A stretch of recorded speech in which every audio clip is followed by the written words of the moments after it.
welcome everybody to a brand new episode of IDTALK4ED Live, the show for the unsung heroes of education. I'm your host, Kwame Sarfo-Mensah. And if this is your first time tuning in to the podcast, I welcome you and I hope that you return for future episodes, especially after this one, which I know you will enjoy. And for those who are returning listeners and viewers of the podcast, as always, I welcome you back, and I hope that today's episode is one that you find informative, enlightening, and as always, insightful. So before we get into the main event, for those who are on YouTube, make sure you hit that red subscribe button to get future notifications on new episodes.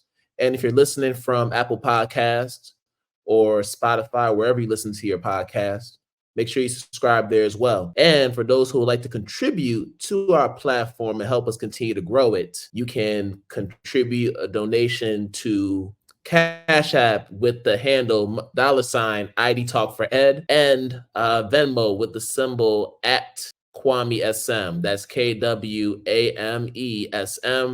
And to catch past episodes of the podcast, you can go to our main website at IDTALK4EDucators.com. Thank you, as always, for the support. All right, y'all. So we're going to keep this ALOC train moving. Like I've been saying for the past few episodes, we're going to keep on bringing on these phenomenal international educators who are just coming from all across the globe. We've been to the Philippines. We've hit up India, Tanzania, and a host of other countries. Now we're making our stops here in Japan, and we got New Zealand in the building as well. So today's guest is somebody who I had a chance to meet, like many of the past guests we've had at the ALOC conference that happened in Vietnam. We had a chance to really connect, and I got a chance to learn her story about what brought her into international education. And it's a story that's just phenomenal. And what I'm loving about today's episode is the fact that we get a chance to talk about a section of our world that doesn't get enough love. It doesn't get enough visibility. And I'm talking about the Pacific Islands, more specifically New Zealand. So that we're going to talk about her upbringing. We're also going to just talk about her family and just everything that she represents. So listen, without further ado, I want to bring on Rosa Alo to the podcast to talk with us about her life and what brings her into this thing that we love called education. So let's bring Rosa on. How are we? Hi. We're good. Thanks. I'm excited to be here. As you can tell, a little bit nervous, just trying to keep it together, but I thank you for this opportunity, Kwame. And just to let y'all know, this is fellow podcaster, so she knows how this thing goes. We're all going to give her some love. So for those who end up listening to this episode, please make sure y'all give her grace, give her love, listen to the story. It's one that you definitely will be intrigued by. So thank you for coming on to share your story. I know usually you're on the other side of this, asking the questions, but for the next several minutes, you'll be receiving the questions and you'll have a chance to share your story. So I always like to start from the beginning. So just like I mentioned, just growing up in New Zealand, and I know you're very much a family person. Just talk to me about what that early upbringing was like. Okay. So just before we get into it, I just want to say, Atala. My name is Rosa. I'm Samoan, born in New Zealand. I'm a Pacific Islander. I've been living in Japan for 8 years now, 9 years in August. Yeah. So my parents were born in Samoa. They migrated to New Zealand in the 70s. Growing up in New Zealand, basically how it worked is that my dad came over, but before he moved to New Zealand, his older siblings had moved there. People, as with migration, siblings moved, took turns, and then eventually a lot of them were settled in New Zealand. So specifically Auckland, New Zealand for my family. My parents met in New Zealand and then got married there. So the way we grew up in a Samoan community, our community was really centered around the church, because in our villages back home, the church is central to the village. That's where everyone comes together. So when people move abroad, whether it's when Samoans move abroad, whether it's New Zealand, Australia, America, they're looking for those connections, like church communities. So that's where my parents met. And yeah, we in New Zealand has this history of dawn raids. Thankfully, my parents, they were living in an area of Auckland and they weren't caught up in that. Government at the time were kind of like coming down hard on Pacific Islanders, trying to send them back to the islands and stuff like that. So they'll do dawn raids and arrest people and things like that. There's a whole history on it. We had our version of the Black Panthers, inspired from the Black Panthers. In New Zealand, they were called the Polynesian Panthers. And so there's a whole history there. You can look it up online. There's so much information out there, even a government apology a few years ago. Going back to being brought up in New Zealand, I just knew the church. Like, what I mean is, even when I went to school with people from the local community. And so that was really comforting. I went to school with my cousins. So that was kind of like being Samoan and growing up surrounded by my cousins, surrounded by my friends from church. That was a really special experience, because when you hear other stories, not all people have that story. I was fortunate because then I was able to learn our language, both in home, speak it with my friends at school. But church was just, that's where we learned a lot about our culture. And especially growing up in the diaspora as well. You know, our parents moved to New Zealand and they bring some of those things that they'd established in the village, they bring them and they build a church. We build church communities, and it kind of like, we grow communities based on that Samoan culture from back in the homeland. And then over the years, it kind of like, I guess it becomes a bit more tailored to the life in New Zealand. So growing up, did you get a chance to visit Samoa to really get to know more about the culture? Not often when we were young, but we did visit for like, if there was like family events, or usually during like Christmas holidays.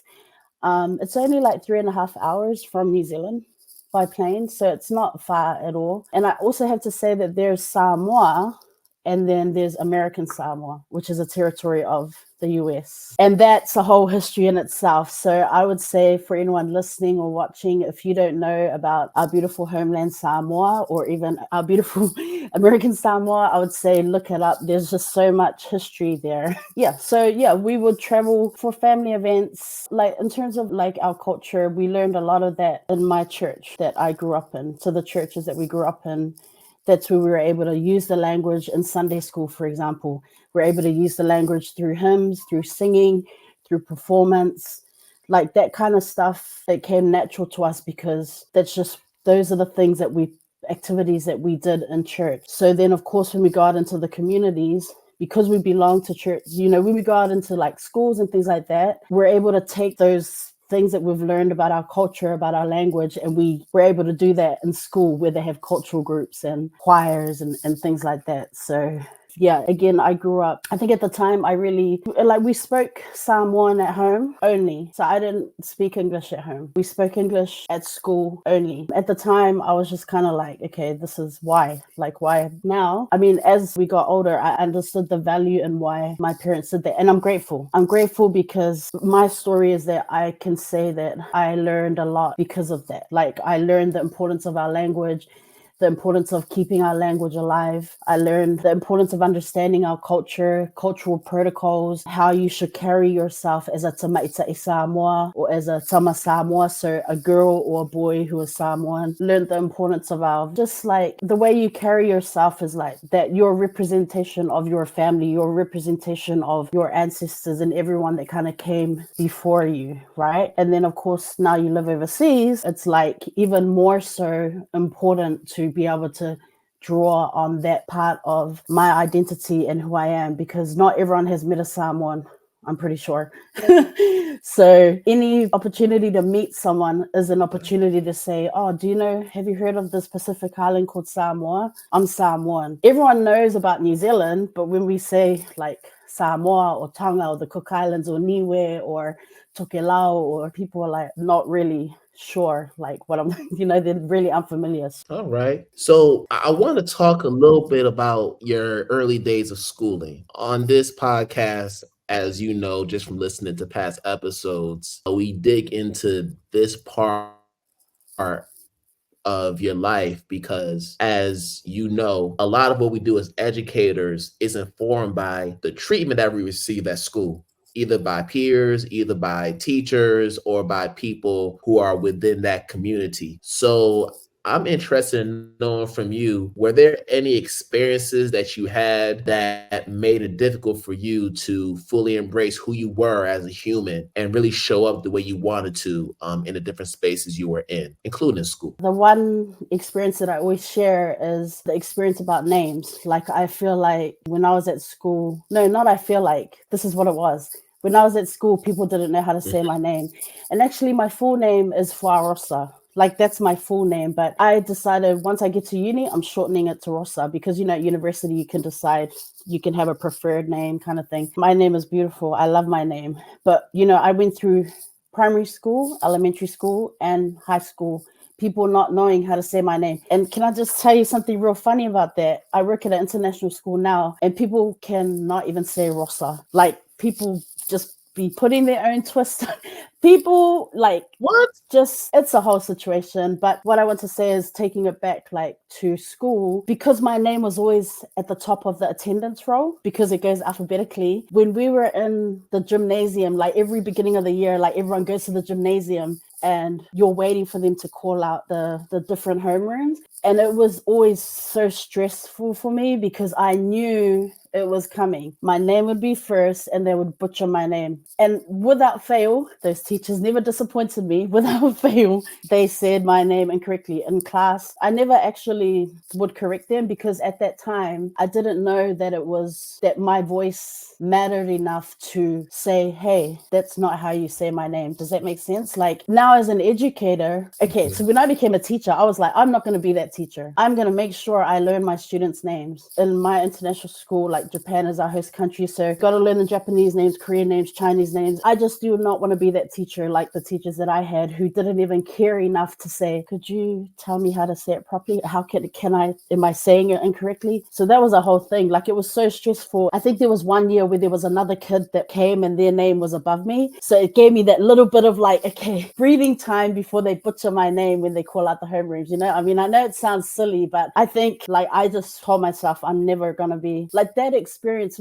People don't understand how important it is to learn names, and how that can impact or affect our students. It could ruin someone's day, or it could brighten up someone's day. Do you know what I mean? Names are important, because the names that you have been given to you by your parents. There's a reason for the name. There is probably even a history and story to the name. So as an educator now, I butcher names and I have to do better. Because I know that when I came through school, no one even tried. One teacher, my history teacher in my final year of school, she was the only one. And it was because our class was full of Pacific Islanders. And she made an effort, beginning of the year, sat us down. How should I say your name? How would you like to be? It's a whole situation. You know what it is as an international school educator. We got to do better. Well, educators in general, we need to do better. Yeah, for sure. And it's something that I personally had to deal with, still deal with to this day. People butchering my name, people misspelling my name, mispronouncing it. So just like you, I make a real conscious effort to try to pronounce everybody's name correctly. And if I don't get it right, I'm making sure that I'm writing it out phonetically. I'm making sure that I'm practicing it before I even start having conversations with the person. Even with this podcast, there are certain guests I have who have real unique names. And I'm like, okay, I need to go ahead on YouTube and listen to how it's supposed to be pronounced. Or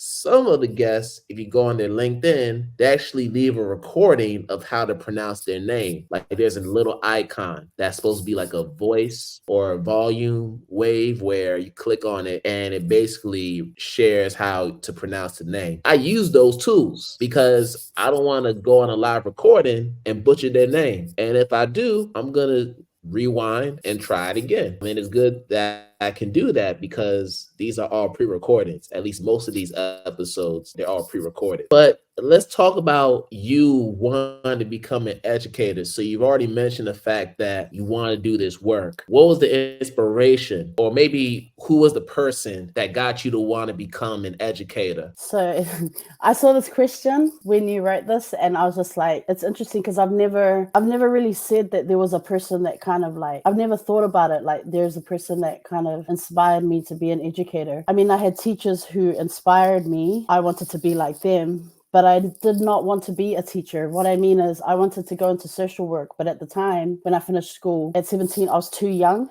to be in the course that I wanted to go into. So I went to uni anyway and I studied history. Being a teacher or being a mentor or a leader, like that type of stuff just came naturally because we were part of youth group, things, church. It was church that kind of really built those skills into us. So is there anyone that inspired me to be a teacher? No, but my inspiration comes from my parents. They never said be a teacher, but they did say don't live the life that we lived. What they mean is, they came to New Zealand to seek a better life, to be able to support our families back home in Samoa. So they came, they found jobs in the factories, and while they enjoyed their jobs and they formed like lifelong friendships there, they did not want us they saw that as a really hard life. And so they worked hours and hours. We could go to school, we could have lunch, we could have clothes, we could dream and pursue whatever we wanted to do. Education was so important to them. So they didn't inspire me to be a teacher, but their reasoning for everything that they did, that was inspirational. I don't know if that makes sense. It's just the sacrifices. Like, it's not like I felt like I need to do it because they told me, like, just encouraging us.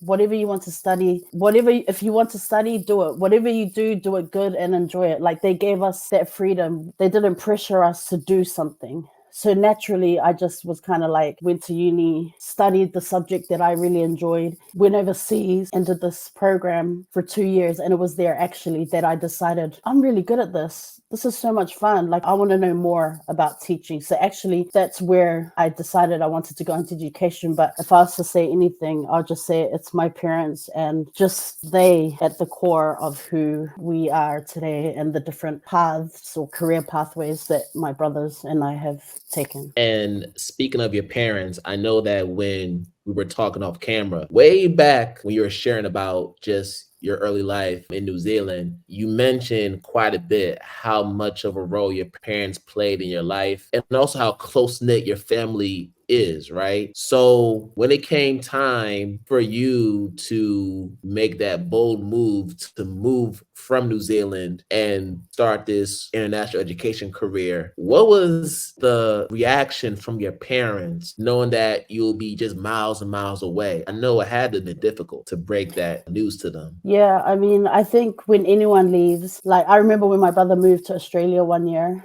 and Australia's like 3 hours away by plane. And even they were worried then. So I think naturally the fact that I was moving like 8,000 kilometers away, like far, far away, that was a worry. Like, will you be okay? How will you survive? Yeah, I mean, I think like basically they were like, like, do you really have to go all that way to teach when you could work here? And like part of the motivation, one, was to be able to support them financially. That was part of it. The other motivation was wanting to grow professionally. And so helping them understand that was difficult, but they understood I needed to do what I needed to do. So I think if they had it their way, I would just be there. But I think in the years I've been here, they understand that it was like a really positive move. Like professionally, I've been able to do so many opportunities. Yeah, family is so important. It's so hard being away, especially as our parents, they get older. And because I'm the only girl, I have two brothers. So like every time I go home, like my aunties, they'd be like throwing those jabs, like those jabs, like, oh, you need to come home,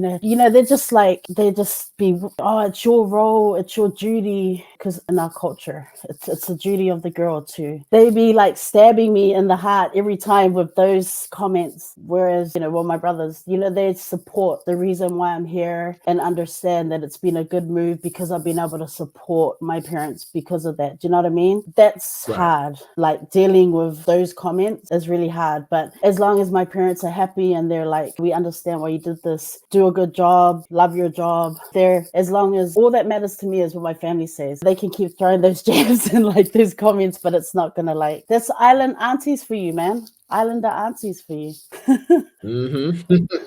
But then your parents did say that they didn't want you to go the same route that they did as far as professionally And here you are making this bold move to go Yeah. all the way to Japan to start this new professional life that will benefit your family and get them in a position that they may have never imagined before. But then you hear these messages from aunties and other family members, and it's like, but I thought I'm doing what I'm doing to make my parents proud. Yeah. I know I mean, my it's parents have, how do you we're very lucky, right? Like my parents have, we're so, like, they've never discouraged us to kind of like deviate from a path that we like. They've, as difficult as it is for them, well, this is part of why I travel home as much as possible in the holidays. People out here going to tropical resorts and stuff, and they're like, Rosa, what are you doing? And I'm like, I'm going home. They're like, what? And I'm like, yeah, I'm going home. Like, going home is like, it's rest for me. Spending time with my family is rest for me. Like, it's something that maybe they don't understand because it's not in their culture, but for me, that's just so important for me. So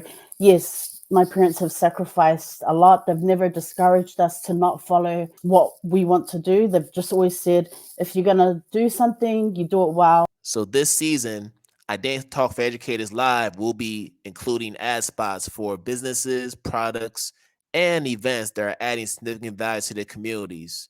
And here's the catch. You don't have to be an educator or an education-based business to be a part of this.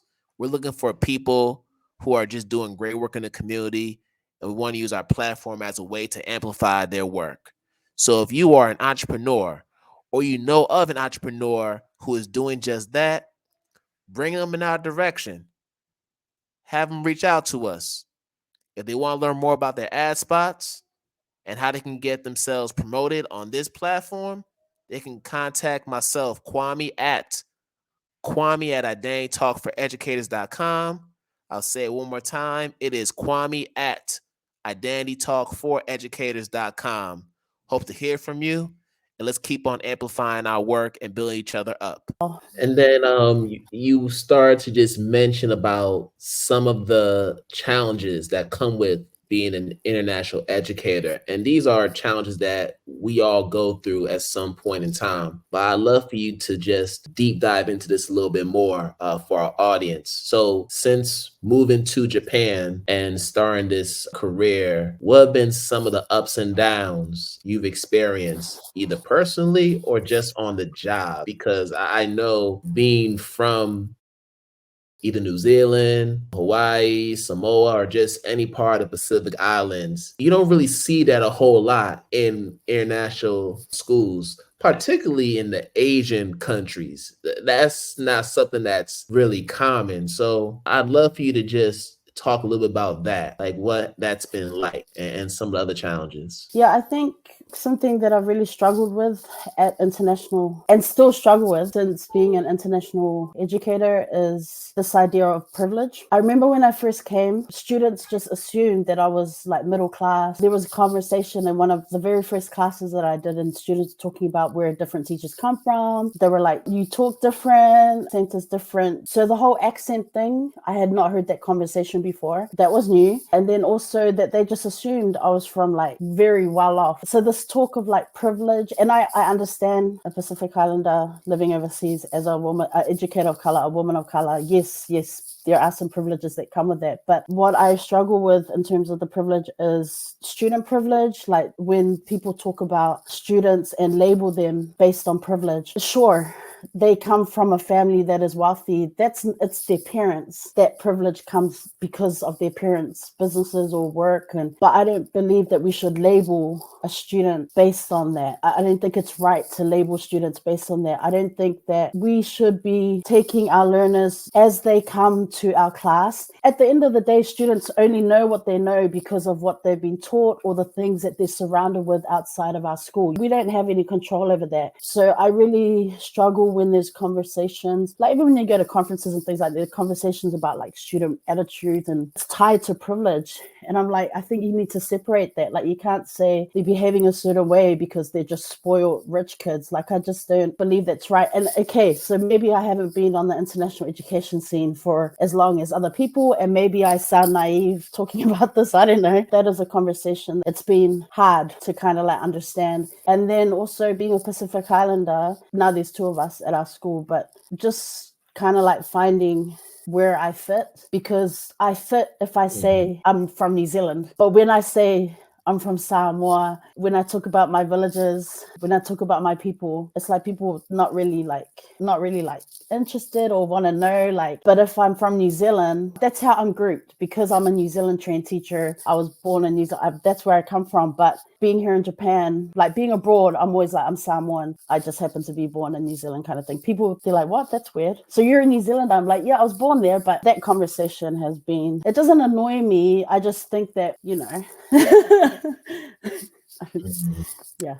No, I'm with you. I'm with you because I deal with that too as someone who was born in the United States, but I come from a family who grew up in Ghana. Both my parents were born and raised in Ghana. And I've always had to fight this internally, but also with other people when trying to explain who I am. Yes, I was born in the States. I grew up in the States. But if you ask me which part of my identity I lead with, I'm always going to say I'm Ghanaian first before American, even though I spent most of my years on this earth in the United States, because that's what's in my bloodline. I'm a direct descendant of my parents. That's my heritage. So just like with you, you lead with your Samoan heritage, even though you grew up in New Zealand, both of your parents are Samoan. So how are you going to separate from that? You can't. That's part of who you are. For people who don't really take the time to understand other people's identities, for some, it's a hard concept to grasp. And we find ourselves trying to help people unpack exactly who we are, which then becomes very laborious and frustrating at times, especially when you find yourself in that mode time and time again. So yeah, that's something that I think about quite a bit. But now you're in this space and you kept talking about community, trying to find where you fit in and trying to figure out how to navigate this new space. I'm wondering if that was a major reason why you decided, okay, I want to start the Reads with Rosa podcast, because you want people to know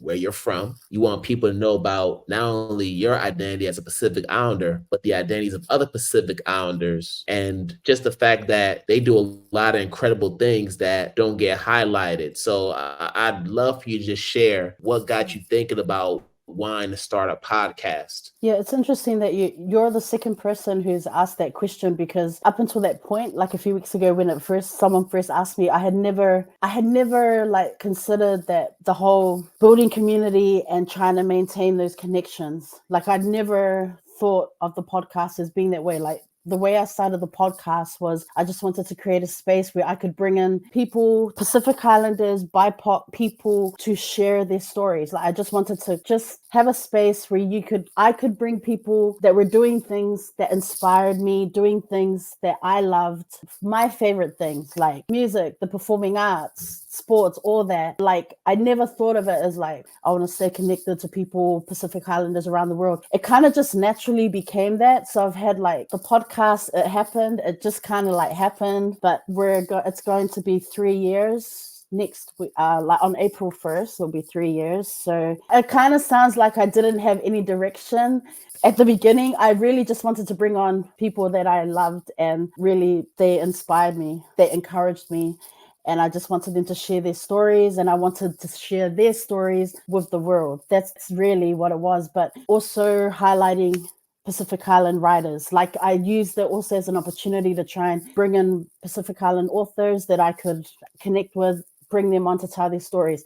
Then I brought in people from the performing arts, musicians, professional athletes, sports people. It's been amazing. It's been a huge learning experience, educational experience. And like in some way, yes, it has turned into this space where just got people, I've been able to connect with Pacific Islanders from so many different places, BIPOC friends, educators from all over. Yeah, and I think in a way it's therapeutic, I would assume, because it allows you to stay connected to home, which is so important to you and so much part of who you are to the core. Just being able to talk to someone from either back home or even close to back home lets you stay grounded and keep you centered Yeah. in everything that you're doing.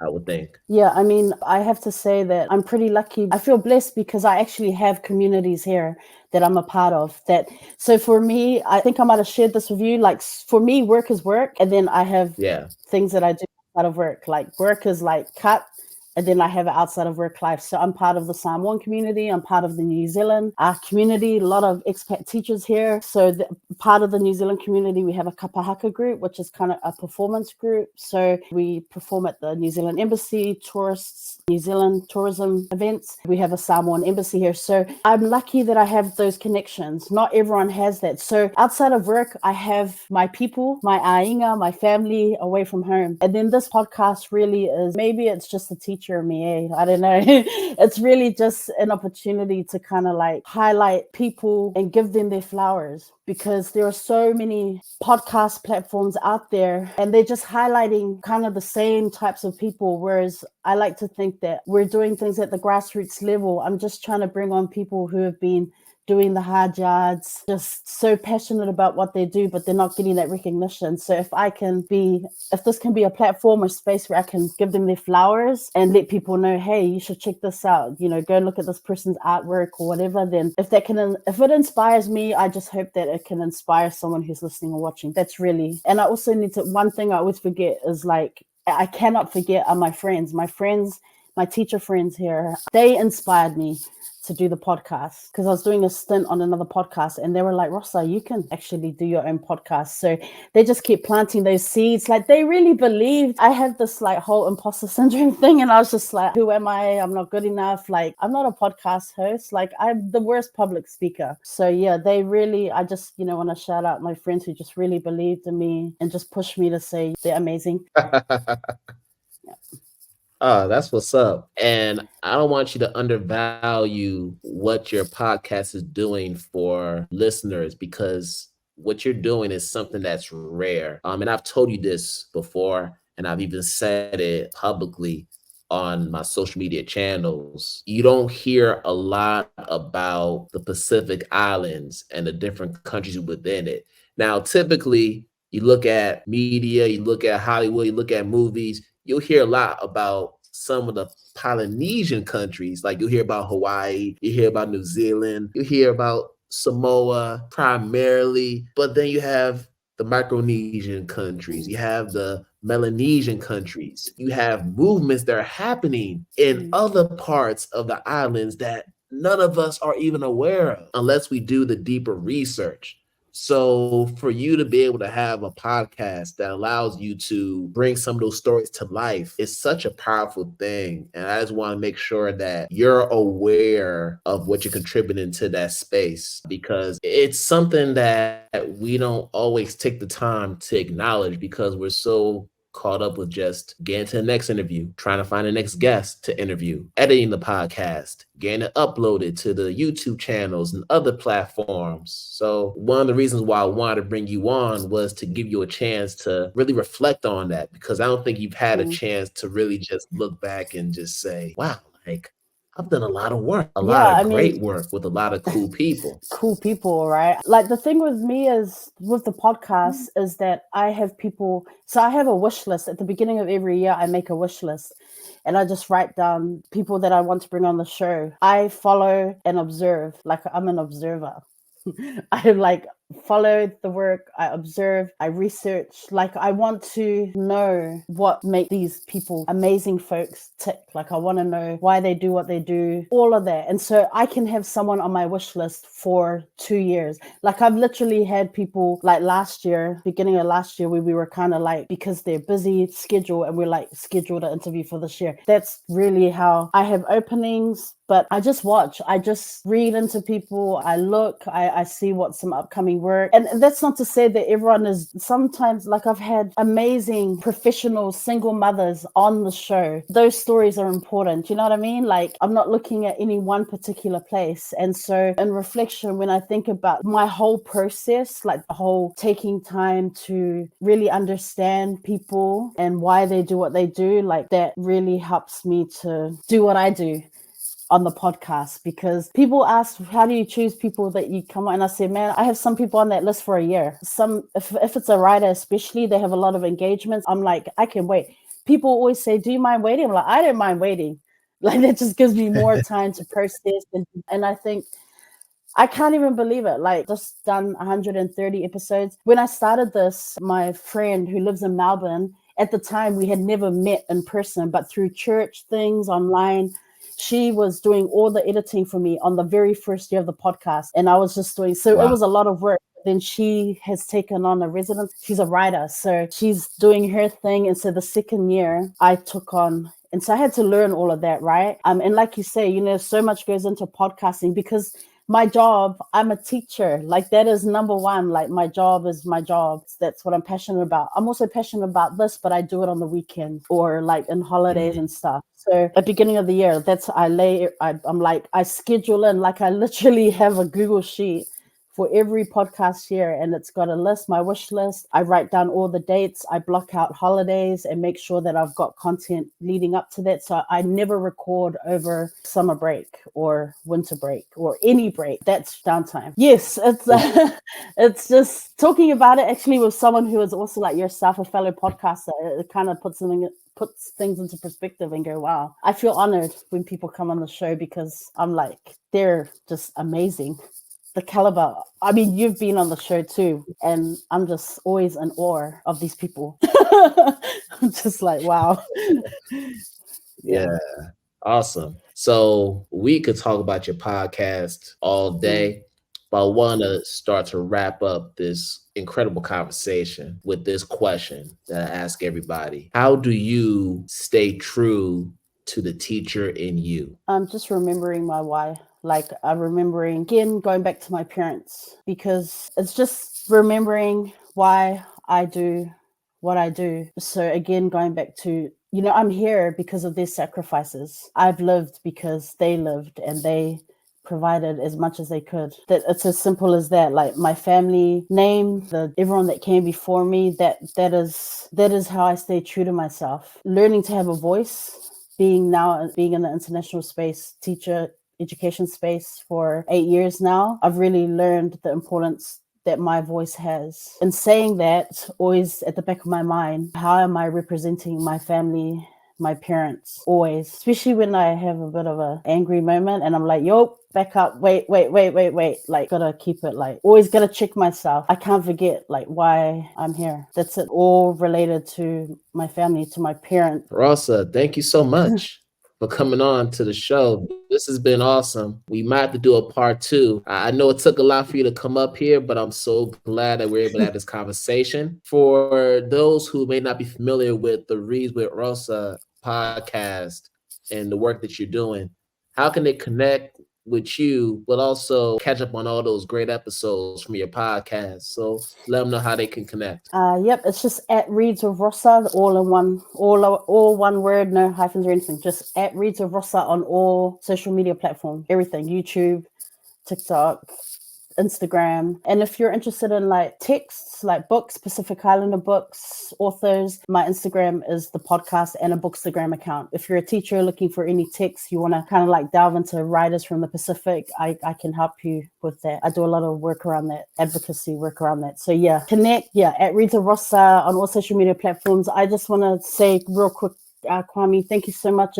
Again, I was questioning, why am I here? But it's such a blessing to have met you, bro. And thank you for inviting me to this amazing podcast that has had huge people on here. So keep up the awesome work.